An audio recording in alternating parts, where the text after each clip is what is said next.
Bulletin में सबसे पहले आपको अपडेट करें जाली बैंक अकाउंट केस की समाअत के मुतालिक, जो एक वक्फे के बाद दोबारा शुरू हो गई है और दाखिला उमूर के लिए वजीर मुमलिकत शहरयार आफरीदी सुप्रीम कोर्ट में पेश हो गए हैं। क्या मजीद अपडेट्स हैं, जानते हैं नुमाइंदा जियो न्यूज़ आसिफ बशीर चौधरी से। आसिफ, अपडेट कीजिएगा। जी बिल्कुल, वक्फे के बाद जब दोबारा समाअत शुरू हुई तो जो है एहसान मानी जो है एहसान सादिक जो है जो JIT के सज्जा हैं, उन्होंने इस बात की जिम्मेदारी कबूल की कि उन्होंने एक खत लिखा था जिसमें ये कहा था कि ये जिन लोगों के नाम इस तफ्तीश में आए हैं उनके बैरून मुल्क जाने का इम्कान है, लिहाजा इन लोगों के नाम जो हैं वो ECL पर डाल दिए जाएं। इस पर चीफ जस्टिस ने उन्हें उनकी सख्त सरजमिश की और उन्हें कहा कि खत में सुप्रीम कोर्ट ऑफ पाकिस्तान का हवाला देने की क्या जरूरत थी, ये आपको किसने कहा था कि आप सुप्रीम कोर्ट ऑफ पाकिस्तान का हवाला दें। इस पर एहसान सादिक ने नदामत का इजहार किया, ताहम उन्होंने कहा कि उन्होंने काम नेकनीयती से किया था और वो ये समझते थे कि अगर इन लोगों को बाहर जाने से ना रोका गया तो ये बैरून मुल्क जा सकते हैं। उसके बाद की वजीर मुमलिकत बराए दाखिला शहरयार आफरीदी जो अदालत में मौजूद थे, उनको रोस्टम पर बुलाया गया और चीफ जस्टिस ने कहा कि मुझे बड़ी हैरत हो रही है कि मुल्क में गवर्नर राज की बातें की जा रही हैं। अगर गवर्नर राज लगाया गया तो इस आईन के मुताबिक जी, बहुत बहुत शुक्रिया आसिफ बशीर चौधरी, हमें समाअत का अहवाल दे रहे हैं। चीफ जस्टिस ने आज इस केस की समाअत के दौरान रिमार्क्स दिए कि खबरदार किसी ने आईन से बाहर एक कदम भी उठाया। चीफ जस्टिस ने कहा कि मिस्टर वजीर दाखिला जाकर अपने बड़ों को बता दे मुल्क सिर्फ आईन के तहत चलेगा। जाली बैंक अकाउंट केस की समाअत के मुतालिक हम आपको अपडेट कर रहे हैं। इस केस की समाअत के दौरान चीफ जस्टिस ने रिमार्क्स दिए कि हमने तो उस वक्त भी जमहूरियत को डीरेल नहीं होने दिया जब थ्रेट्स थी। जाली बैंक अकाउंट केस की समाअत वक्फे के बाद दोबारा शुरू हो गई है और दाखिला उमूर के लिए वजीर मुमलिकत शहरयार आफरीदी सुप्रीम कोर्ट में पेश हुए हैं। चीफ जस्टिस ने यह भी कहा कि किसी ने गवर्नर लगाया तो उसको उड़ाने में 1 मिनट लगेगा। उन्होंने यह भी कहा कि खबरदार किसी ने आईन से बाहर एक कदम भी अगर उठाया, मिस्टर वजीर दाखिला जाकर अपने बड़ों को बता दें मुल्क सिर्फ आईन के तहत चलेगा। इस केस की समाअत के दौरान चीफ जस्टिस ऑफ पाकिस्तान ने यह रिमार्क्स भी दिए कि हमने तो उस वक्त भी जमहूरियत को डीरेल नहीं होने दिया जब थ्रेट्स थी। जाली बैंक अकाउंट केस की समाअत में अब से कुछ देर पहले वक्फा था। वक्फे के बाद एक बार दोबारा समाअत शुरू हो चुकी है और दाखिला उमूर के लिए वजीर मुमलिकत शहरयार आफरीदी सुप्रीम कोर्ट में पेश हुए। चीफ जस्टिस ने रिमार्क्स दिए कि मिस्टर वजीर दाखिला जाकर अपने बड़ों को बता दें मुल्क सिर्फ आईन के तहत चलेगा। चीफ जस्टिस ने इस्तफसार किया कि JIT ने एक चिट्ठी लिख दी तो किसी ने उस पर जहन इस्तेमाल नहीं किया। JIT कोई सहीफा आसमानी नहीं है। गवर्नर राज लगा तो इस आईन के तहत लगेगा। गवर्नर राज लगा तो इस आईन के तहत लगेगा। किसी ने गवर्नर राज लगाया तो 1 मिनट लगेगा उसको उड़ाने में। चीफ जस्टिस ने इस केस की समाअत के दौरान ये रिमार्क्स भी दिए कि आपकी काबीना के अरकान टीवी पर बैठकर गवर्नर राज की बातें कर रहे हैं। 172 अफराद के नाम ECL में डालने के मामले को काबीना में ले जाकर नजरसानी करें। JIT ने एक चिट्ठी लिख दी तो किसी ने उस पर जहन नहीं इस्तेमाल किया। चीफ जस्टिस ने यह भी कहा कि JIT कोई सहीफा आसमानी नहीं है। किसी ने गवर्नर राज लगाया तो 1 मिनट लगेगा उसको उड़ाने में। चीफ जस्टिस ने यह भी कहा कि आपकी काबीना के अरकान टीवी पर बैठकर गवर्नर राज की बातें कर रहे हैं। 172 अफराद के नाम ECL में डालने के मामले को काबीना में ले जाकर नजरसानी करें।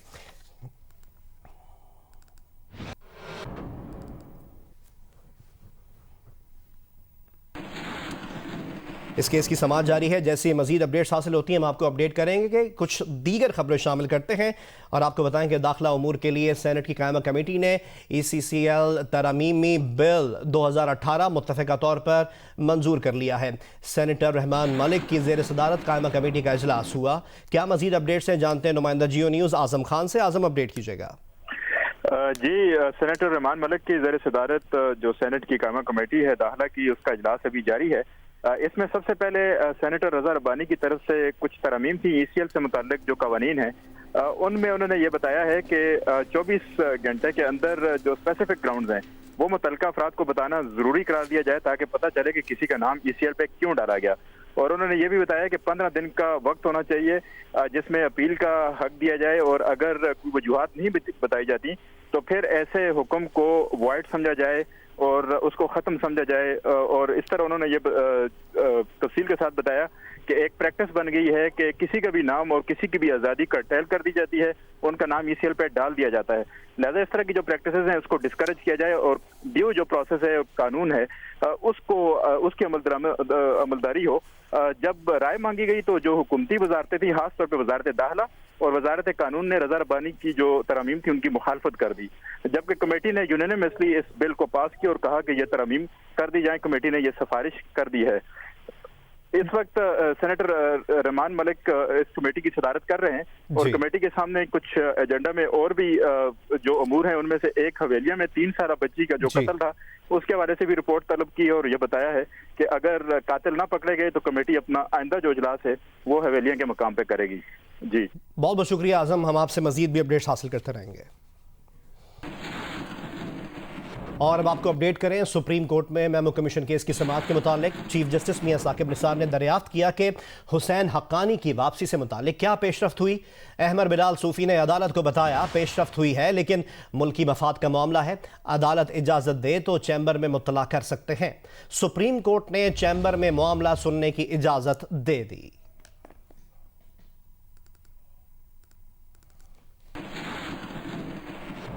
जोड़ तोड़ का मिशन लिए वफाकी वजीर इत्तलात फवाद चौधरी आज कराची पहुंचेंगे।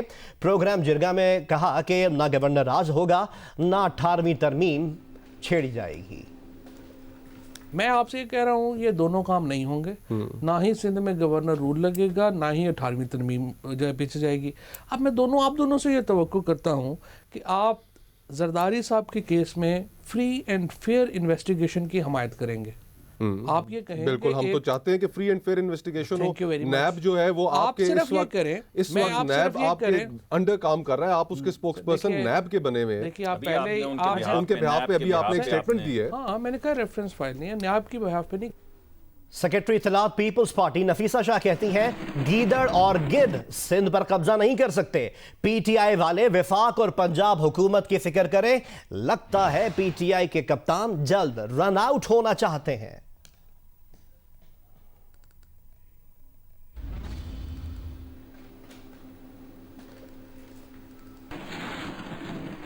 और अब आपको बताएं कि एहतसाब अदालत में पेशी के मौके पर सहाफ़ियों से गैर रस्मी गुफ्तगू में साबिक सूबाई वजीर शर्जील मेमन का कहना है कि तहरीक इंसाफ के पास नई पावर आई है। शर्जील मेमन साहब, सिंध हुकूमत की पर जो है वफा की जान से बड़े वो आ रहे हैं कि गवर्नर राज लगेगा या दीगर मामला। कल तारीख कौन सी है? कल तारीख कौन सी है? कल सर ये समझ लो कि यकम अप्रैल लोग अप्रैल बना रहे हैं। सर आखिर क्या वजह है कि तहरीक इंसाफ जैसे ही हुकूमत में आई है तो वो इंतकामी कार्रवाइयों की जो एक सिलसिला शुरू हो गया है, ऐसा तासुर दिया जा रहा है। तो नया पावर आया है। मैं आपका कहने का मतलब पहली बार पावर आया, इस वजह से तमाम हरकत हो रही। अच्छा, वज़ीर आला सिंध को भी हटाने की जो है बातें चल रही हैं और नया वज़ीर आला सिंध लाने की बातें भी चल रही हैं।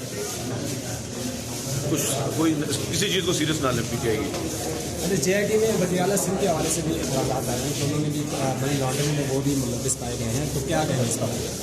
ऐसा कुछ जेआईटी में लिखा हो। अच्छा सर, गवर्नर सिंध की जो एक्टिविटीज़ है वो सियासी एक्टिविटीज़ हैं। माजी में कभी गवर्नर ने ऐसा नहीं किया। नहीं करना चाहिए उनको। सियासत ना करें, जो आईनी उनका किरदार है उसको अख्तियार करें। सर क्या लगता है हुकूमत ये 5 साल मुकम्मल कर लेगी?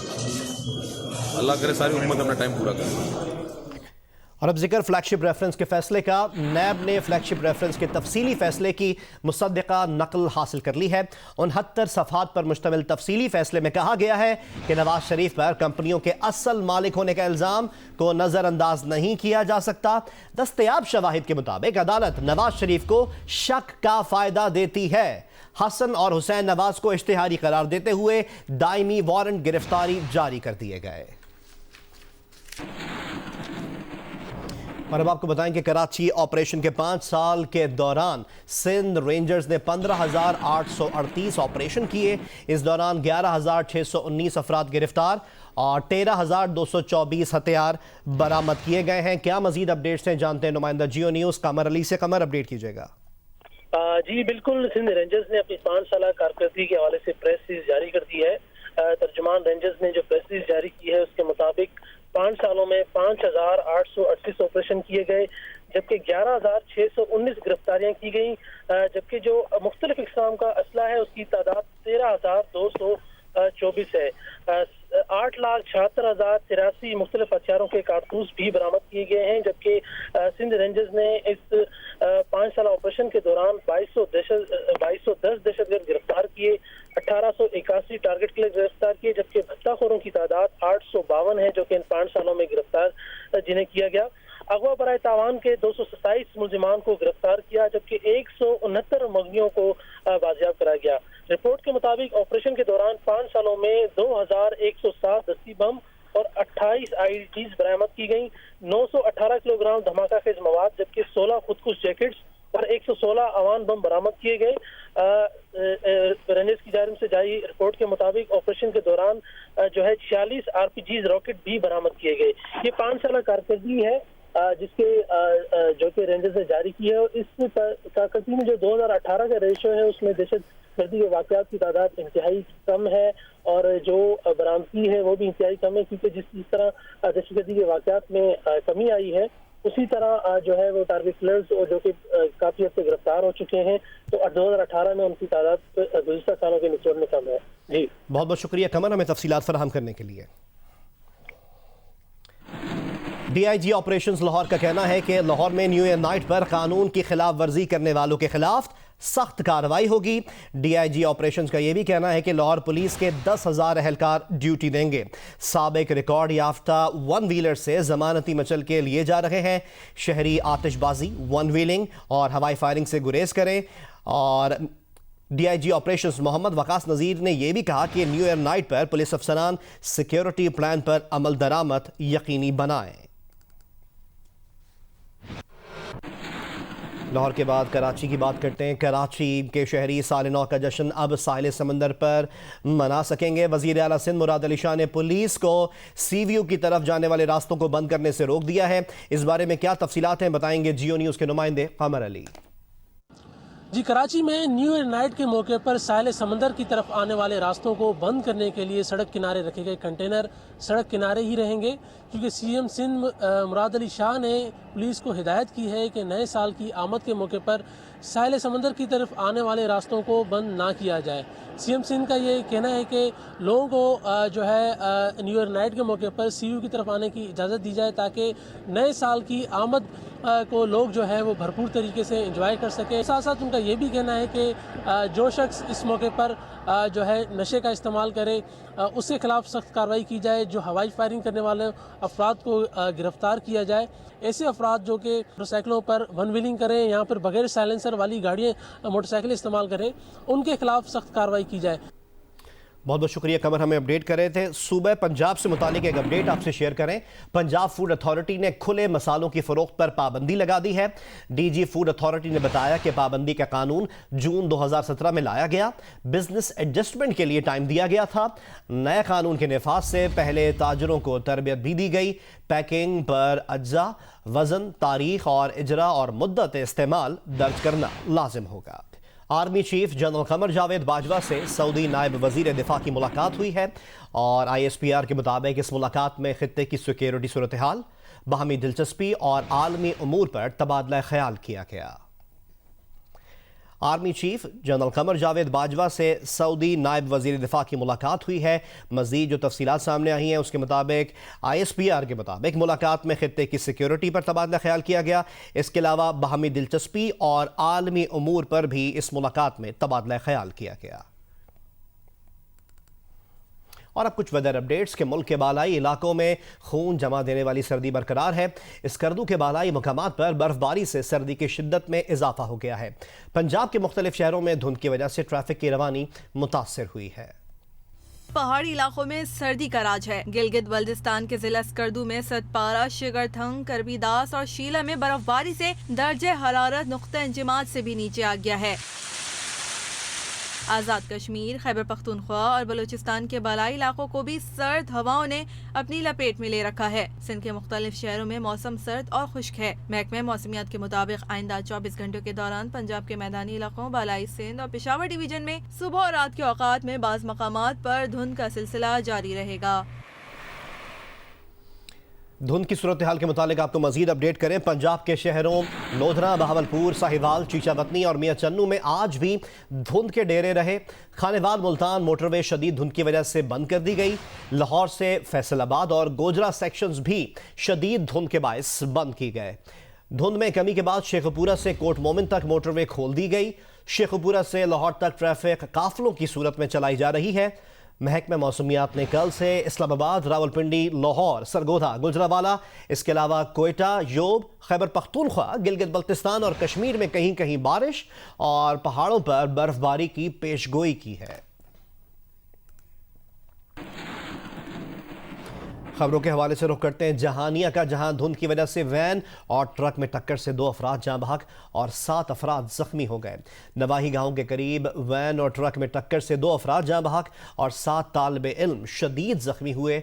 4 शदीद जख्मियों को निश्तर अस्पताल मुल्तान मुंतकिल कर दिया गया है।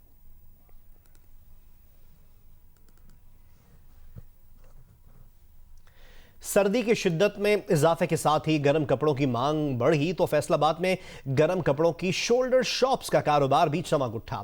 चलती फिरती शोल्डर शॉप्स के बारे में देखते हैं हम्माद अहमद की रिपोर्ट।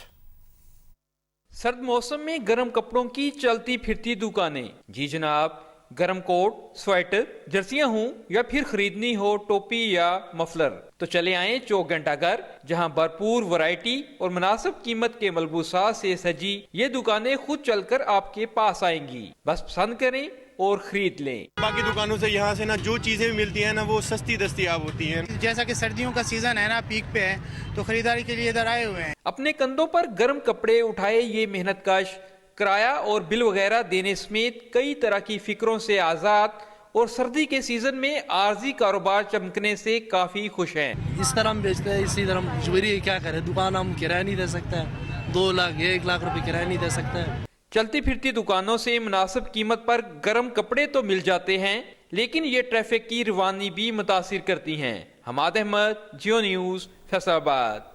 एक बार दोबारा आपको अपडेट करें सुप्रीम कोर्ट में जाली अकाउंट केस की समाअत के मुतालिक। जैसे कि हमने आपको अपडेट किया था कि चीफ जस्टिस ने वजीर दाखिला को 172 अफराद के नाम ECL में डालने के मामले को काबीना में ले जाकर नजरसानी करने का हुक्म दे दिया था। अब अपडेट ये है कि अटॉर्नी जनरल ने अदालत को बताया कि वफाकी काबीना का इजलास जुमेरात को होना था। वजीर आजम पाकिस्तान में नहीं होंगे, इसलिए काबीना इजलास इस जुमेरात नहीं हो रहा। चीफ जस्टिस ने रिमार्क्स दिए कि अगला जो भी इजलास हो उसमें ECL लिस्ट का दोबारा जायजा लिया जाए।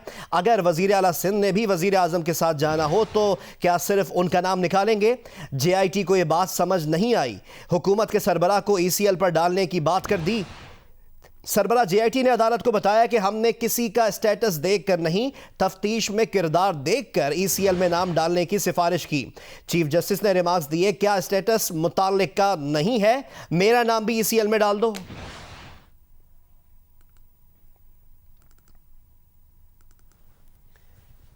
इस केस की समाअत से मुतालिक हम आपको मजीद भी अपडेट करते रहेंगे। कुछ दीगर खबरें शामिल करें और आपको बताएं कि कोयटा में न्यूरोसर्जन डॉक्टर इब्राहिम खलील का 18 रोज़ बाद भी पता नहीं चल सका है।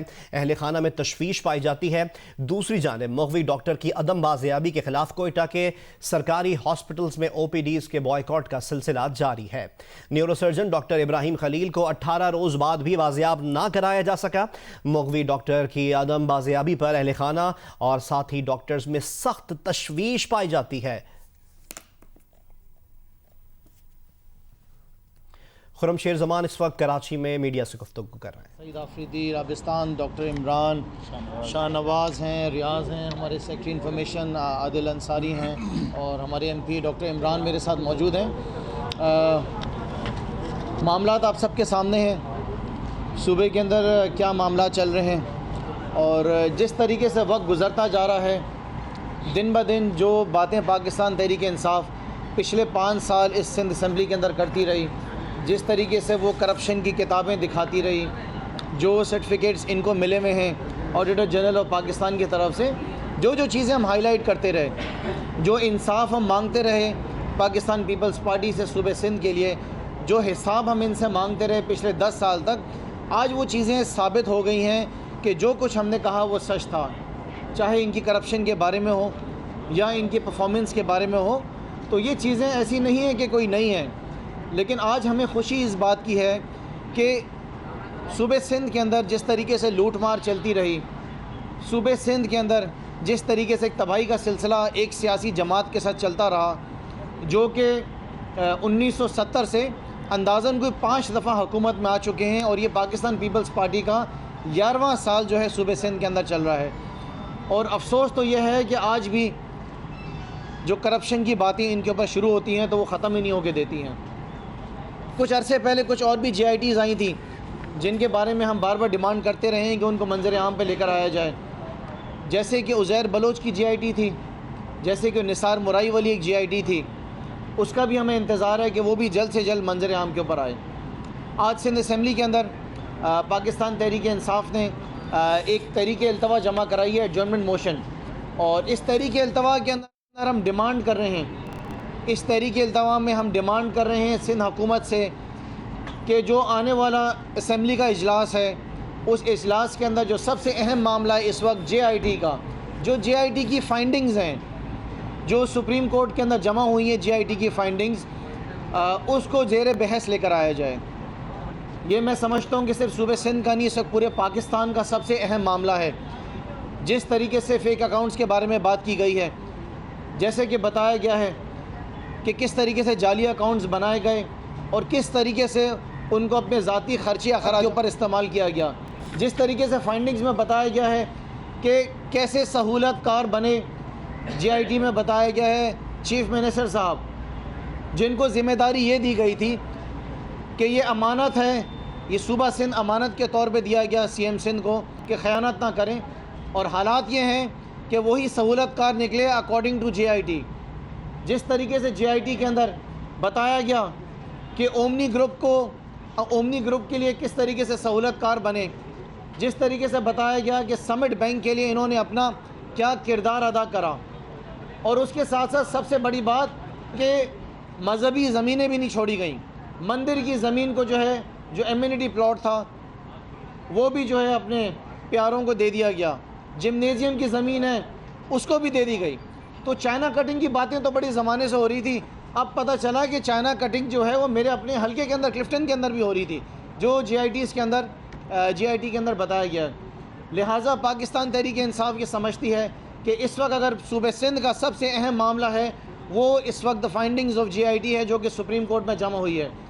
हमारी ये डिमांड है कि आने वाला जो सिंध असम्बली का इजलास है, उस इजलास के अंदर पाकिस्तान तहरीक इंसाफ की इस एडजॉर्नमेंट मोशन को एक्सेप्ट किया जाए और इसको ज़ेर बहस लेकर आया जाए। अगर पाकिस्तान पीपल्स पार्टी की तरफ से कोशिश की गई इसको अपोज़ करने की, तो मैं अभी से वार्न कर रहा हूँ सिंध गवर्नमेंट को, मैं अभी से वार्न कर रहा हूँ कि अगर हमारी इस तहरीक अल्तवा को आपने मुस्तरद किया तो हम भरपूर एहतजाज करेंगे, हम आपको आने वाले इजलास नहीं चलाने देंगे। अगर आप गिल्टी नहीं हैं, आपके दिल में चोर नहीं है, आप अगर सादिक और अमीन अपने आप को समझते हैं, तो आने वाले इजलास में इस एडजॉर्नमेंट मोशन को आप एक्सेप्ट करेंगे और ज़ेर बहस लेकर आएंगे। ऑपोजिशन की जितनी भी जमातें हैं, चाहे वो MQM हो, चाहे वो GDA हो, हर कोई ये चाहता है कि इस मामले को ज़ेर बहस लेकर आया जाए। चीफ़ मिनिस्टर सिंध आने वाले इजलास में सिंध असम्बली में आएँ और खड़े हो के अपने बारे में जो नाम उनका आया है JIT में, उसके बारे में आएँ और कौम को बताएं आके कि इसके अंदर कितनी हकीकत है या कितनी हकीकत नहीं है। JIT की फाइंडिंग्स बिल्कुल सुप्रीम कोर्ट में जमा हो गई हैं और उसके ऊपर जो है इन्वेस्टिगेशंस भी होंगी, आपको भी मौका मिलेगा। लेकिन ये जहाँ पर मैं खड़ा हुआ हूँ आज, ये सिंध असम्बली जहाँ पर हम वोट लेकर आए हैं, जहाँ पे हम आइन साजी करते हैं, मैं समझता हूँ कि सबसे पहले आपकी ज़िम्मेदारी है कि इस ऐवान के अंदर आप आएँ और यहाँ पर आके आवाम को उन सारे अरबों रुपए का हिसाब दें जो JIT के अंदर आपके ऊपर इल्ज़ामात लगे हैं CM साहब। अच्छा खुरम साहब फरमाइएगा, जैसे आपने कहा कि वज़ीर आला साहब आए और ऐवान को बताएं, तो क्या ये समझें कि वज़ीर आला सॉरी क्या बोला आपने? आपने अभी फरमाया कि वज़ीर आला सिंध आए और ऐवान को बताएं JIT के हवाले से भी उनका नाम भी आया है एक सहूलतकार के तौर पर, तो क्या हम ये समझें कि अपोजिशन की जानिब से वज़ीर आला सिंध को सादिक और अमीन पर शकूक व शुबात पैदा हो गए या उनको डिक्लेयर किया गया आपकी जानिब से? बिल्कुल जनाब, हमें शकूक है। जो JIT की फाइंडिंग्स आई हैं, जो JIT की फाइंडिंग्स हमने पढ़ी हैं, वो एक खौफनाक फाइंडिंग्स हैं। मैं अल्फाज फिर से इस्तेमाल कर रहा हूँ कि JIT की जो फाइंडिंग्स हैं वो एक खौफनाक फाइंडिंग्स हैं, और ये हम सब के लिए एक बहुत ही परेशानी की बात है कि ये सियासी जमात जो है पाकिस्तान पीपल्स पार्टी, ये किस तरीके से सूबे को चला रही है पिछले 11 साल से। लिहाजा ये बहुत ज़्यादा ज़रूरी है, ये हिसाब देना ज़रूरी है। हम यहाँ पे खड़े होकर आपसे डिमांड कर रहे हैं कि सिंध को इंसाफ दो, 10 साल का हिसाब दो। अच्छा, ये बताएं कि PTI की तरफ से बारहा मुतालबा आता रहा कि मुराद अली शाह मुस्तफी हो, क्या आप सिंध असेंबली में अक्सरियती जमात पीपल पार्टी में कोई ऐसा शख्स नज़र आता है जिस पर आप लोगों का एतमाद हो, जिसे वज़ीर आला मुराद अली शाह की जगह वज़ीर आला बना जाए? दूसरा ये बताएं क्या आप भी अपने उस रेजोल्यूशन पे नादिम है जो आपने सिंध असेंबली में कैप्टिव पावर प्लांट्स को सब्सिडी दिलवाने के लिए मंजूर कराई? देखिए जनाब, हमें इससे कोई गर्ज नहीं है कि पाकिस्तान पीपल्स पार्टी किस शख्स को अपना चीफ मिनिस्टर बनाती है। मेरे ख्याल से जो इस वक्त पीपल्स पार्टी हकीकी के लोग हैं, उनको अगर बना दे तो मेरे ख्याल से बेहतर होगा। पीपल्स पार्टी जरदारी से अगर किसी को बनाया जाएगा तो वो काबिल कबूल नहीं होगा। इस जमात के अंदर अब 2 ग्रुप हैं, एक पीपल्स पार्टी हकीकी और एक है पीपल्स पार्टी जरदारी। देखिए, मैं आपसे फिर से अर्ज़ करूं कि ये वो पीपल्स पार्टी नहीं है जो जुल्फ़िकार अली भुट्टो साहब की पीपल्स पार्टी होती थी, ये जरदारी साहब की पीपल्स पार्टी है। जिस शख्स को चीफ मिनिस्टर बनाना चाहते हैं बनाएं, लेकिन हम ये डिमांड कर रहे हैं कि मुराद अली शाह साहब, जिनका नाम JIT के अंदर वाज़े तौर पर बार बार बताया गया है, उनको फौरी तौर पर तब्दील किया जाए।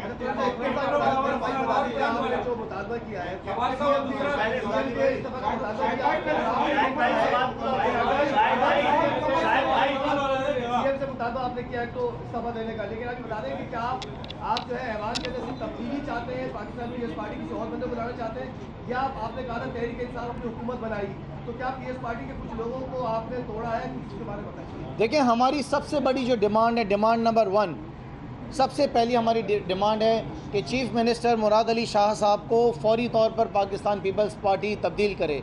ये हमारी डिमांड है। अगर आप हमारी इस डिमांड को नहीं कबूल करते हैं तो फिर हम बैठेंगे, हमारे बड़े बैठेंगे, हम बैठ के फैसला करेंगे कि हमने आगे का अपना लाए अमल क्या बनाना है, लाए अमल हमने क्या बनाना है। दूसरी बात यह है कि सवाल किया गया सब्सिडीज़ के बारे में। जनाब आला, मैं आपको इस बात को बड़े अच्छे तरीके से वाज़े कर दूं कि पाकिस्तान तहरीक इंसाफ इस बात को बार बार सिंध असेंबली में मुस्तरद कर चुकी है।